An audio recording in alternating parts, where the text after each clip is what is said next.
How to use Feng Shui to win a negotiation. Hello everyone, welcome back to Good Feng Shui, Good Life. It turns out that Feng Shui is not only something used in property selection. Now if you know what you're doing, the techniques of Feng Shui can be applied in all aspects of life.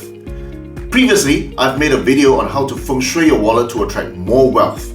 Today, I will teach you how to use Feng Shui to gain an upper hand in any negotiation. Like what Sun Tzu says in The Art of War, know your enemy and know yourself, you will have a winning edge. 知己知彼，百战不殆. Number 1. Know the territory. When you enter into a negotiating room, your sitting position plays a big part in your negotiating power. If you are sitting in an oblong table, do not sit in the either end of the table. In previous videos, I've mentioned 4 mythical animals: the dragon, the tiger, the phoenix, and the tortoise.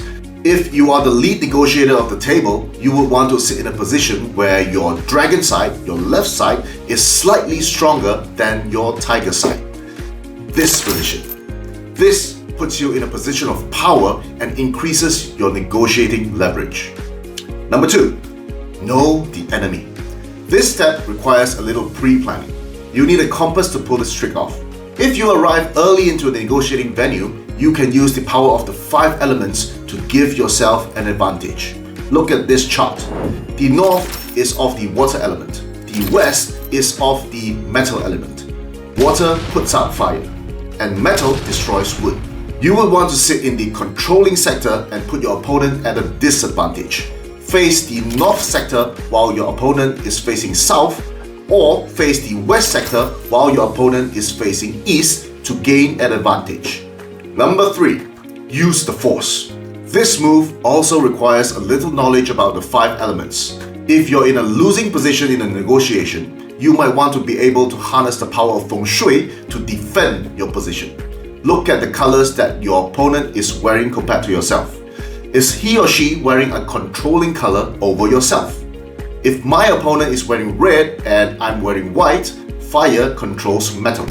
If my opponent is wearing white and I'm wearing green, metal controls wood.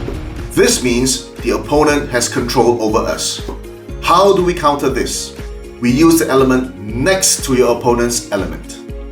If he or she is wearing red and I'm wearing white, we put something yellow or brown in between us. If he or she is wearing white and I'm wearing green, we put something black in between us. It can be a piece of paper or an object that represents the element we want to use. Doing this will deflect the controlling power and put yourself in a better position to win the negotiation. This is only a tip of the iceberg of how Feng Shui can be used in daily life. Go try it out and win yourself a negotiation. Let me know the results. Like, share, and subscribe.